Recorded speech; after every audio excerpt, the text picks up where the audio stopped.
unongoti maziromo obva wati pamuromo tatokuchinja zita wofana kutonzi chiromo iwo satijairire unotijairira zvisingaite izvozvo makubuda muchitaura zvinhu zvisinakana nebasa rese ana Mutsvangwa apa nezuro apa vana venyu imimi vanga vari kungotwa ss hatisi kumbotaura kuti vana venyu vari kushanda mabasa atori bo vari kutomeka mari vari kutodhila vari kutoita mabusiness opportunities ese because imimi munenge muri padhuze naiye ed wacho everyone ari padhuze naed ari kubenefita. That's not a secret. Let's talk about tichishandisa nyaya yakataurwa na uya yanonzi mufana waya Tino Machakaire akataura akaprova zvese izvozvo kuti zvoni munhu wese anoshanda ananhingiriki nepasaidi anobenefita. Iye akabenefita akapuwa zvinhu zvakawanda. That is not a secret. Akataura kuti nipa ndakatobva uku ndakabva ndatoya ndakatongwara iwe ndiwo wakuda kutoya udoti tijairira nemazi kuromo wako ungoti mazi muromo uchingoti zimusoro unenge uchingotaura zvisinakana nebasa rese imi nezuro muno muchida kubvisa mugabe maibuda imi mana Mutsvangwa muchitaura zvisinakana nebasa rese pepe izvosvo nyika yese taane mapassport ndisu nyika ine vanhu vakatora mazi passport akawanda unotijairira zvakaipa mudhara iwewe izvozvo ndiani asina passport yacho muZimbabwe iko zvino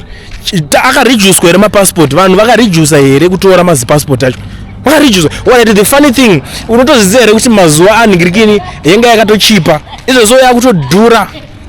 is now expensive. Munotijairira zvisingaite izvozvo munhu inonzi nyika inototoza anhingirikini ne$200 250 kana 300 emergency kumugaba ngasikatosvike kwese ikoko but izvozvo wakutoti aiwa Mnangagwa ari bo vamwe vanhu vari kutoona vari kutochiva vakadai so ana Geza vakazongodaita chinhingiriki chavo yange iri flop munofurwa nevanhu vanenge vari South Africa vanenge vachigara bo vanenge vachienda kunodhakwa musoro makangozara hwahwa chete hapana chimwe chauri kufunga because iwewe unotora neaddiction yehwahwa una addiction yekumwa saka everything chaunongo chingotaura ndichangofunga zvekungomwa chete unotoenda kunogara panhingiriki ipapo tanga kutotaura nyaya dzekumwa dzemagraduates undorwadziwa nekuti vanhu vakuSouth Africa vanenge vachimwa because makajaira kuti vanhu vamwe tumbwa nezvitembeya kuZimbabwe ikoko utonzi munhu anenge vamwa wine yavo saka vanenge vamwa vatanga kufurira imimi vabva mumanight clubs iwe wakajaira zvokuti iwe ndimega mune muchinzi mbinga kamuchienda unomwa nevana vako vachimwa hwahwa wakatsvuka vamwe vachimwa zvinhu zvisinakana nebasa rese kuti vakasike kufa. Now because people in South Africa, people in diaspora ukatonzwa vachito influencer vanhu vari kuinfluencer vanhu good life vari kuinfluence on ihasha dzinotovatuma kuti vadaro unotoudza munhu hama yako kuti aiwa shamwari yorarama isichi inenge isiri life kwete zvekupenga zvomunototijairira zvisingatoita atende tinenge takatotsamwa vakatodzaidzwa munototijairira zvisingaita naMutsvangwa imi chii chakadaro ichocho. What's that?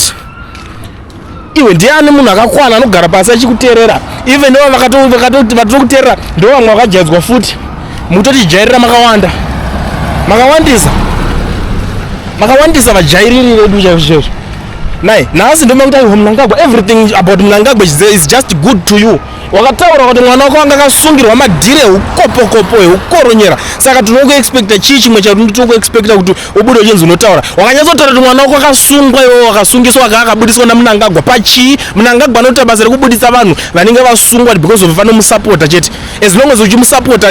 macriminal mbavha zvivharo zvese zvinopuhwa nhingiriki yakanaka because he is desperate for support. Hakuna no one likes that man. Hakuna munhu anobuda achitaura kuti inini ndinozoda Mnangagwa mutarisise munhu yeye kuti anenge ane chi ndivava vezvigananda ivava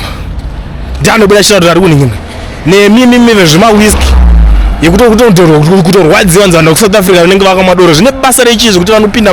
mumatavheni vachimwa doro makajaira kuti mimi ndimune muchimwa madoro rinodhura mega muchinzi mpinga nekuti muri padhuze naMnangagwa motanga kuudza vanhu kuti zvoni kana uchida kutenga doro kana uchida kurarama life kakanaka sapota Mnangagwa. What's that? Nyika inonzi kana udararama life yakanaka sapota Mnangagwa handiti zvinonzi kana udararama life yakanaka shanda nesimba ende unoshanda kuti zvinhu zvikuitire bo iko zvine zvinhu akungotaura zvinhu zvinakana nebasa rese munototijairira zvisingatomboiti. Makabuda muchitaura mazuva aya ini kuti tine nyika inei kuti tine vanhu vakawanda vari kungotora mapassport ega izvozvo iri kuita mari passport yacho zvatowese ende vanhu varototora futi zvakatooma kudaro hamunangana netsitsi zvana Geza izvo zvekunhingirikina zvinenge zvakadhakwa chii chaunotaura kuti chakadhakwa chaunoziva chakadhakwa iwe ndiwo wakatodhakwa unotopinda wakatodhakwa usatotaurira zvekutoti vanozonhingirina maZimbabweans vachadi kushandiswa which Zimbabweans are you talking about? Hamuna kutumidzira zira zvimapurisa zvaya zvinenge zvakapfeka bhutsu zvakakodoboka iko zvezvo right muri kutorwadzwa nekuti mazuva vanhu vari kuSouth Africa vanenge vachidai vachikuinfluenza chiendai munokombera chero mapurisa enyu acho makapinda makashandisa toda kuvatenda because vakanhingirikina vakanyatsopruvha kuti imi chavanopruvha chiko imi munenge muchitova abusa ana mupine yasotoka vanzwa nekuhurirwa nevakadzi nenyaya yenzara mapurisa anoita mbiri kunzi vakadzi vemapurisa ndo mahure anenge achinhingirikina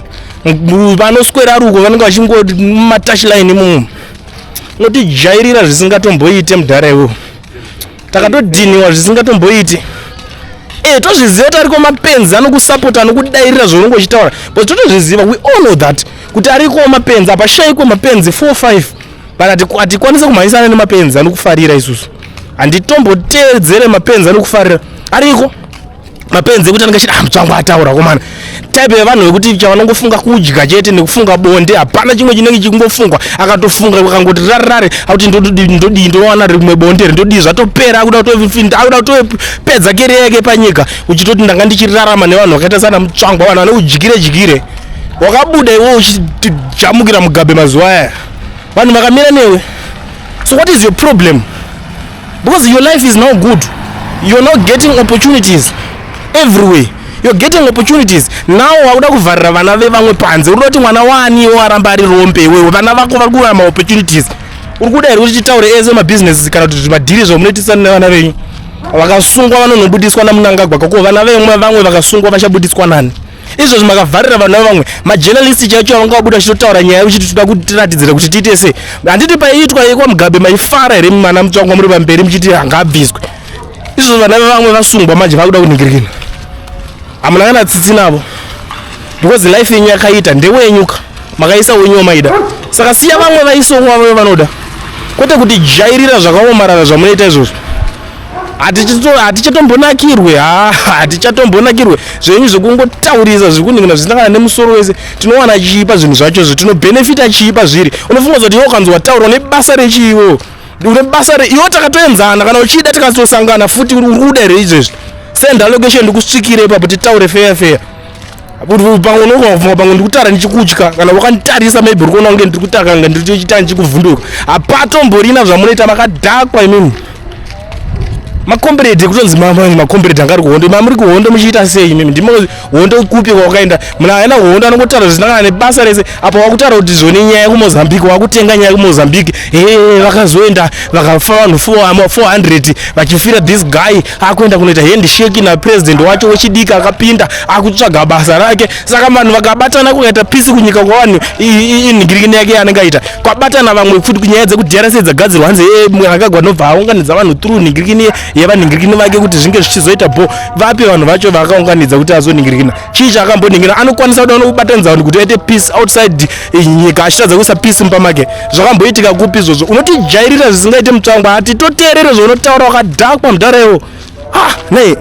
chii izvo zibaba iri chinodiko zibaba iri rinototi zibaba iri chero zibaba rudziro riri wakabva kupi iwe iyo shamari tisusu ana sekuru vedu ndo vanhu vakatonyatsorwira hondo wanzwisa saka hapana kana chinhu hwani chonotombotitaurira nana mudhara vedu ngori muhondo imomo ndo makomberede emachokwadi saka isu tikutoinherita bose itorwadza kuti hatingazonzi tonzi isusu hama dzedu dzakafira mahara machipiwa kuita zvinhu zvekupengereka izvozvo unotijairira alright muri yeZimbabwe ona nyaya iri panapa iyi yakatoipa iyi bp yangu iri mudenga saka bereketse tingoda iso kana uchingona muSouth Africa uchida kuregisterwa company uchida kuvhurwa FNB business account gara wabata ve-education research ana mukoma Owen garongo wabata panhamba idzo dzine ndakatoisa apa utaura navo kuti ndapfuura ndikwakulienduko hanzi mukuvhurira ma-FNB business account tingotaura navo ipapa matongonhingina fasta because pakatoshata hai munofungudzana naMutsvangwa towasiya vakadaro here hatitomboite zvekutombosiya vanhu vakadaro hamani hatisi kudhila nemapenzi anyway tosangana panhingirikini nyaya yacho itori dhigirikini inototishatirisa zvisingaita anototijairira Mutsvangwa.